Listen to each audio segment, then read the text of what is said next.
How you guys doing? Good. How you doing? Good to see everybody. Yeah. Thanks, Sid. All right. Obviously, I'm really excited to get 3 new players here tonight. Obviously, starting with Omar Norman Lott, at 263, defensive tackle from Tennessee. Really explosive kid.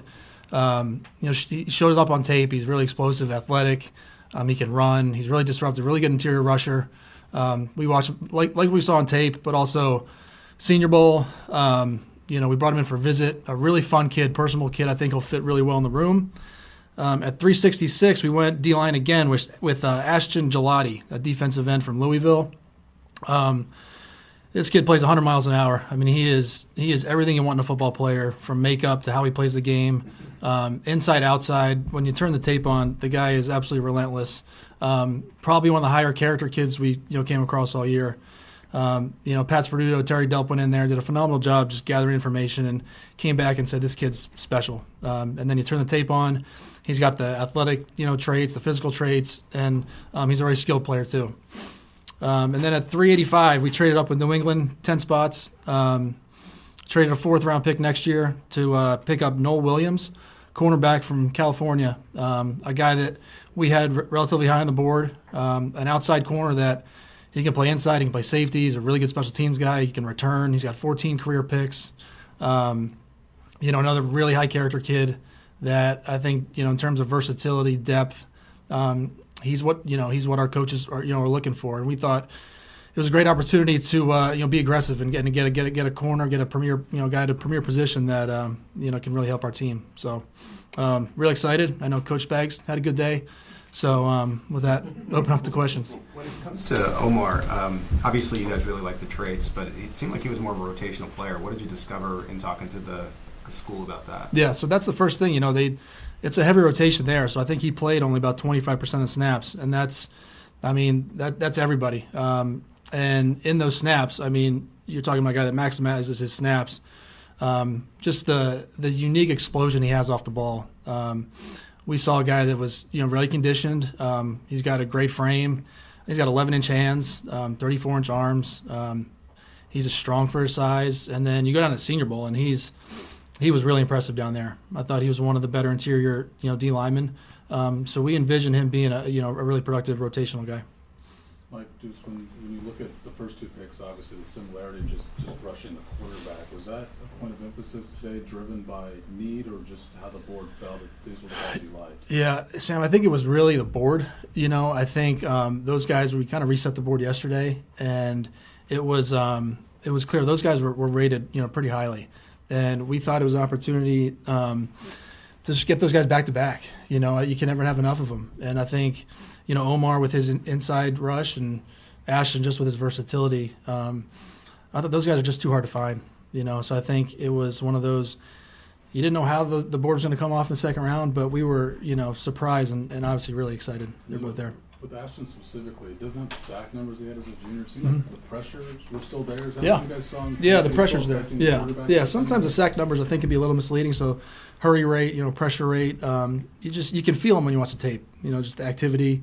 And then I'll tell you, one more thing about him. He dropped a little weight, this spring, and his pro day was probably one of the better pro days we saw all spring. Explosiveness, athleticism, movement was like a linebacker. So that kind of sold us on just what kind of physical talent he had. He also trained with George Karloff. Yeah, we talked. Yeah, we talked to the kid, when he on a Zoom, and it's funny because they are kind of 2 peas in a pod, very wired similarly. You talk to them, you see a lot of George in them, both in how they play and just how they conduct themselves. Mike, specifically with Williams, what do you see his readiness to play? Do you feel like he can come in and compete for a job? Yeah, I think he, with a guy that's a 4-year starter, with that kind of intelligence, experience, I think he can, come in and contribute right away. Now, I think we have a lot of good players in the room. I think his special teams, the value there is obviously where he can probably make an impact, early.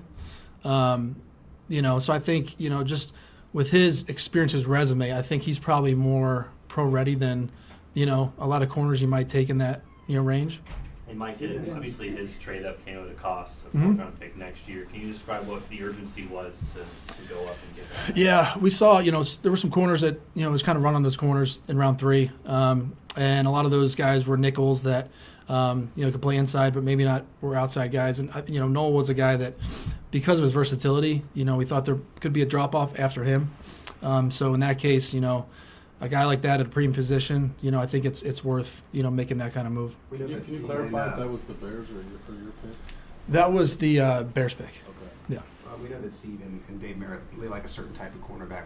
What makes him fit sort of their mold? I'd say size, technique, instincts. He tackles. I think that's that's a premium. I mean, those guys, they got to take on blocks. They got to throw their body around. So I think that first. I think just the size, the toughness, the tackling, and just the ball production. I mean, that's not by accident. I mean, those he's truly productive on the ball, and usually those guys translate well to our league. In talking to the pass rusher Ashton, it seemed like you mentioned his makeup. Is that one of the better makeups you've seen in maybe any prospect? Yeah, it was. What makes that different? Yeah, like I said, Pat and Terry, when they went in there, we graded these guys' character, and there's a kind of a rare category that not many players get to, and just with the kind of person he is, not just the football character, just the work ethic, the leadership, the coachability, just the person he is.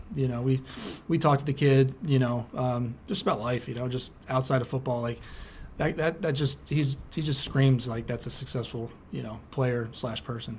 With Williams, you mentioned special teams. Will kick return be the primary part of that? Yeah, I think so. I think he had his average was good. I think he's a secure catcher, and I think he's got a lot of upside there. And I think Coach Toe was excited about that, about his coverage ability. So we saw a potential guy that could be a core 4 guy in addition to the return. And with the tackle conversation with Omar, Mm-hmm. Brett mentioned just how, hey, defensive tackle wasn't as deep as maybe some other position groups in this draft. Was there any conversation tonight about maybe trying to move up even to get a tackle in the second round? Well, there were some conversations. I thought we felt pretty good about the group kind of at the top. And then kind of around in the 40s, you started to see some of those D linemen come off. And especially interior rush, those guys, there's only a handful of them. We saw Omar was kind of the cutoff line. So, we obviously got fortunate. We had a couple conversations about potentially moving up, but liked the group of players that were there, potentially at where we picked, and we're fortunate, that he was available. Mike, can you maybe, it might be hard to, but be more specific about what jumps out about Ashton's character? You said he sort of screams a rare sort of person. I know he said his sister's a doctor and things like that. Is all in the family? Yeah, and I think, I could speak, if in terms of just the football character piece of it, just the coaches rave about him. And he's one of those guys you can turn the tape on and you're like, this kid loves football. I mean, he is 100 miles an hour. He plays a ton of snaps. Just a football junkie that, he'd fit in any room, and I think he's got true leadership ability, even potentially as a rookie. He's one of those kind of unique kids. Like, any good stories to tell us about Steve Spagnuolo tonight? You said you saw him and was well, he just got the hip done, so he was moving around a little with a little pep in his step tonight, very very happy. I mean, those guys. Steve does an amazing job just helping us through the process and identifying guys that we like and both he likes and fit in his scheme, and to get 3 of those guys was takes a little bit of luck, but he's certainly excited. Sam? All 4 of these positions have been premium positions. Mm-hmm. Just wondered, I know a lot of teams emphasize that, but just the emphasis that you guys have had as this draft has progressed on that. Yeah, I think it was this year was nice because I really truly feel like we were in the position to take best player available, with all these picks, and certainly when you look horizontally across the board, if it's you're gonna shift to those premium positions, and again I think those were I wouldn't say it was planned like that when we started yesterday, but certainly looking back really happy with how it turned out. And then I know you always something to reset your board and whatever, but Brad had mentioned to us last week about running back particularly and wide receiver. Just wondering how you've seen I guess the running back in Yeah. particular just unfold over these first 3 rounds? Yeah, I think it's been, there were obviously some high-end running backs that went, I've always liked the depth of the position, and I still think there's going to be good depth there, tomorrow. Same with, receiver. I think there'll be some good, names there as we get going. But I think we're in a good position, where again, not going to force it. But if one comes available, I'm sure, we'll be aggressive. But we like the way it looks. Okay, thanks guys. Thanks Mike. Thanks, Mike. Thanks, guys. Appreciate you.